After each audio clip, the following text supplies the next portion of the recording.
Throughout the year, your preschool child's nursery or childminder will be helping them to prepare for their move to reception class. However, there are lots of things that you as parents can do at home too to help get them ready for this next step. We've asked some of our early years advisors to give you some top tips on how to make this transition as smooth as possible. One of the best things you can do to help your child prepare for school is to talk about the upcoming changes really positively, as if you would for a child coming up to a birthday, for instance, or looking forward to a special outing.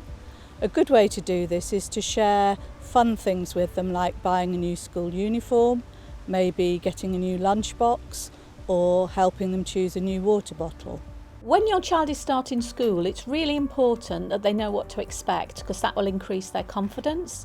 Children, as much as adults, like to know what to expect. It makes them feel secure.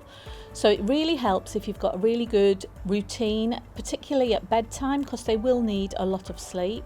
So to make sure that you maybe follow a routine of a bath or a shower, followed by listening or reading to a story, and then bedtime. And then it doesn't matter what time of day you do it, that is the routine for going to sleep, and the children will know what to expect next. You can do the same with getting up in the morning or preparing lunch. It just gives children that feeling of rhythm to the day. One of the most important things that you can do to help prepare your child for going to school is to give them a sense of independence, because this will make them feel a lot more confident. There are several ways you can do this, and there are lots of activities you can try, such as putting their coat on and off by themselves, getting themselves dressed, and make it into a fun activity. You could try using the stopwatch that lots of mobile phones have on them and see if they can beat a set target or beat yesterday's target. Another way of making children independent is to let them try feeding themselves at meal times using simple cutlery, because they will have to do this by themselves when they go to school.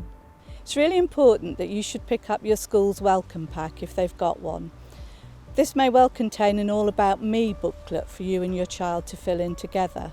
If you can, make sure you have a quiet special time to do this, and then your child might talk to you about any worries or concerns they have about starting school. It's really important that you feel you can talk to your child's class teacher about any ongoing concerns or worries you might have. Try to find a time that's quite quiet. Maybe drop-off time or pick-up time isn't the best time, but certainly that your child's class teacher will really want to help to support you with any ongoing concerns. It's really important that your child knows where they're going when they go to school. It might be a completely different way to what they used to. They may have been going to a nursery or a childminder who lives somewhere totally different. So take as many opportunities as you can to practice that journey. It doesn't matter if it's by car or on foot, and along the way just point out some significant features that they can look out for every day. When you go to drop your child off, particularly on the first day, spend a little time. Always say goodbye. Even if your child seems upset, don't be tempted to just sneak off. It's better for trust if you say goodbye and let the child know who's picking them up and when that will be. For example, just after lunch or just after story time. A really obvious tip is to make sure that you show the child how pleased you are when you go to collect them. They sometimes worry that everyone else is having fun without them at home. So another thing you can do is to say, we were going to go for a walk or we were going to have an ice cream, but we waited till you came home first. Most children are a little bit tired when they start school. It's a reaction to change, and it's a very tiring time with lots of new things happening. Some children become a little bit clingy. They need a little bit more reassurance and cuddles.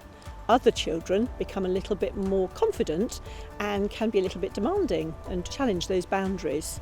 Usually this is quite normal and is a response to change, but if you have any worries about your child, always remember, go and talk to the teacher or to the head teacher.